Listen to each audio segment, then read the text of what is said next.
ایک ایکٹ پاس ہو چکا ہے جس کا علم آپ میں سے بہت سے حضرات کو ہوگا، جس کو ٹرانسجینڈر ایکٹ کا نام دیا گیا ہے۔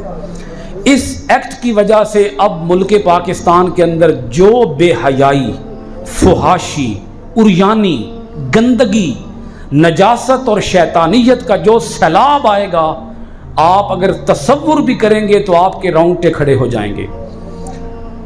کوئی بھی مرد نادرا کے اندر جا کر صرف اتنا کہہ دے کہ مجھے عورت لکھ دیا جائے تو نادرا والوں کے پاس یہ اتھارٹی ہے کہ وہ عورت لکھ دیں گے۔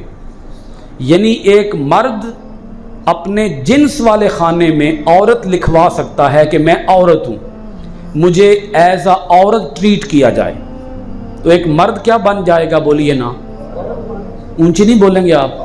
ایک مرد کیا بن جائے گا؟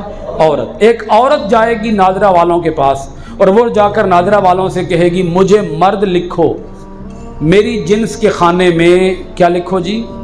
مرد۔ تو اسے مرد لکھ دیا جائے گا، پھر عورت کیا بن جائے گی؟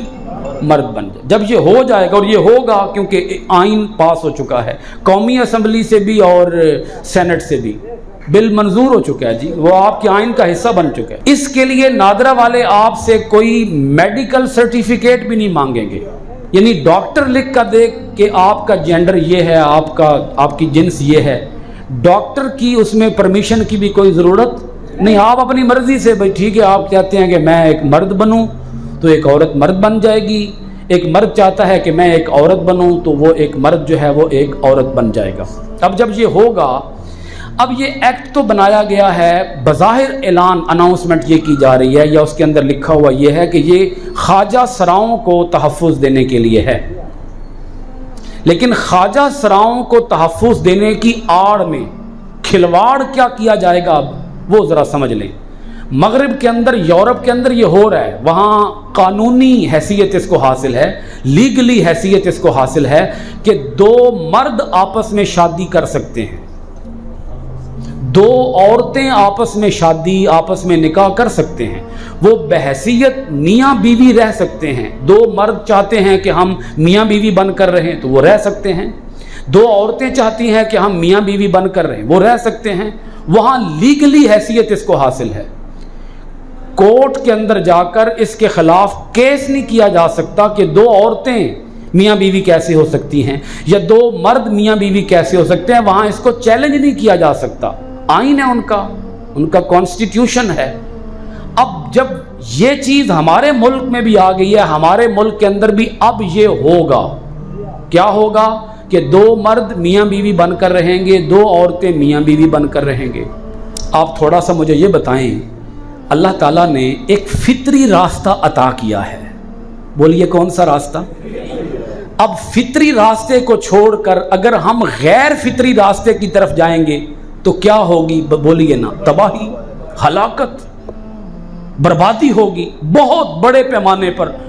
ہم خود اللہ سے جنگ لے رہے ہیں، جنگ مول لے رہے ہیں، اللہ کے عذاب کو خود دعوت دے رہے ہیں، اللہ کے عذاب کو للکار رہے ہیں کہ آئے اللہ کا عذاب ہمارے اوپر۔ یہ للکارنے والی بات ہی ہے نا جی۔ کبھی ایسا بھی ہوا ہے کہ کسی شیر نے شیر کے ساتھ انٹرکورس کیا ہو، کسی گھوڑے نے گھوڑے کے ساتھ انٹرکورس کیا ہو، کسی کتے نے کتے کے ساتھ انٹرکورس کیا ہو؟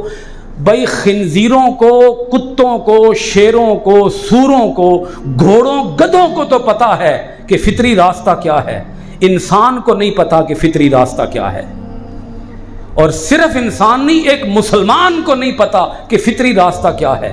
اب یہ ہمارے سیاستدان ہیں جنہوں نے یہ آئین پاس کیا ہے، جنہوں نے یہ ایکٹ پاس کیا ہے، وہ ہمارے سیاستدان ہیں جن کو ہم خود ووٹ دیتے ہیں۔ ہمارے ووٹوں سے وہ اسمبلیوں کے اندر جا کر بیٹھتے ہیں اور ہمارے ہی ووٹوں سے حکمران بن کر ہمارے اوپر وہ قانون تھوپتے ہیں، وہ قانون ہمارے اوپر نافذ کرتے ہیں جو اللہ کے بھی خلاف ہے، دین کے بھی خلاف ہے، قرآن کے بھی خلاف ہے، اسلام کے بھی خلاف ہے، رسول اللہ کے بھی خلاف ہے صلی اللہ علیہ وآلہ وسلم۔ یعنی کتنی مضحکہ خیز بات ہے کہ ایک عورت کی یا ایک مرد کی ابھی تک تسکین نہیں ہو رہی۔ وہ ایک زمانہ تھا جب یہ کہا جاتا تھا جینڈر ایکویلٹی۔ جینڈر ایکویلٹی کا مطلب یہ ہے کہ مردوں کو عورتوں کے برابر اور عورتوں کو مردوں کے برابر حقوق دیے جائیں، حالانکہ یہ بھی غلط آواز ہے۔ بھئی دیکھیں نا، اسلام کے اندر تو مردوں کے الگ حقوق ہیں، عورتوں کے الگ حقوق ہیں۔ یہ کیسے ممکن ہو سکتا ہے کہ دونوں کو ایکویلٹی بیسس پر ٹریٹ کیا جائے؟ دونوں کی الگ الگ حیثیت ہے، دونوں کا الگ الگ کام ہے، دونوں کی الگ الگ ذمہ داریاں ہیں۔ عورت کی اپنی ذمہ داریاں ہیں، مرد کی اپنی ذمہ داریاں ہیں، تو دونوں کو برابر کیسے کیا جا سکتا ہے؟ اگر دونوں کو برابر کیا جائے گا تو نتیجہ پھر بھی تباہی ہوگا۔ اب یہ اس سے بھی اگلا سٹیپ آ گیا ہے، اب کہتے ہیں برابر نہیں کرو، سیدھا عورت کو مرد ہی بنا دو۔ نہیں سمجھ آئی بات آپ کو؟ سیدھا عورت کو اور مرد کو عورت بنا دو۔ بھئی جو بننا چاہتا ہے، اب اس کا مطلب یہ ہے کہ دو مرد رنگ رلیاں منائیں گے، رات اکٹھی گزاریں گے، دو عورتیں نکاح کریں گے۔ اب دیکھیں نا، جب کوئی نکاح خان، کوئی نکاح رجسٹرار جب نکاح پڑھاتا ہے، وہ بھلا کیا مانگتا ہے؟ شناختی کارڈ۔ اب ایک ہے مرد اور ایک دوسرا بھی مرد ہے، مرد والے شناختی کارڈ کے اوپر مرد لکھا ہوا ہے، جو دوسرا مرد ہے اس کے شناختی کارڈ میں عورت لکھا ہوا ہے۔ نکاح خان کیا کرے گا؟ نکاح پڑھا دے گا، کیونکہ اسے تو نہیں پتا کمرے کے اندر عورت بیٹھی ہے کہ مرد بیٹھا ہے۔ جی وہ تو دیکھے گا کس کو بولیے؟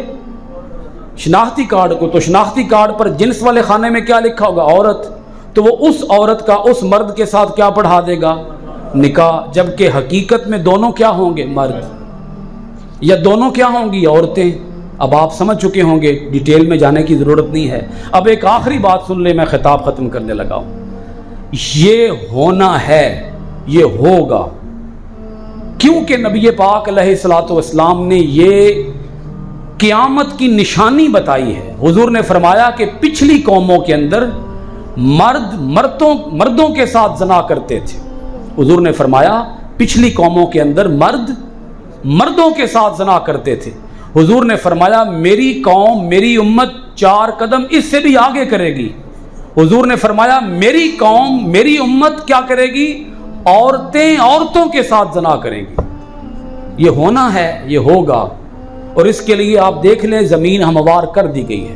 اسلامی جمہوریہ پاکستان جیسے ملک کے اندر بھی یہودیوں کی سازش سے اور مغرب کی سازش سے زمین ہموار کر دی گئی ہے۔ اب اس کے خلاف چند ایک دن آوازیں اٹھائی جائیں گی اور پھر لوگ بھول جائیں گے یہ بھی کوئی آئین تھا، یہ بھی کوئی ایکٹ پاس ہوا تھا، اور پھر اسے آنے والے وقتوں میں جو اس کے مضمرات ہوں گے اور نقصانات ہوں گے وہ ہم سب بھگتیں گے۔ الامان الحفیظ، اپنی نسلیں بچا لیں اگر بچا سکتے ہیں۔ اللہ تعالی ہم سب کو ہدایت عطا فرمائے۔ وما علینا الا البلاغ۔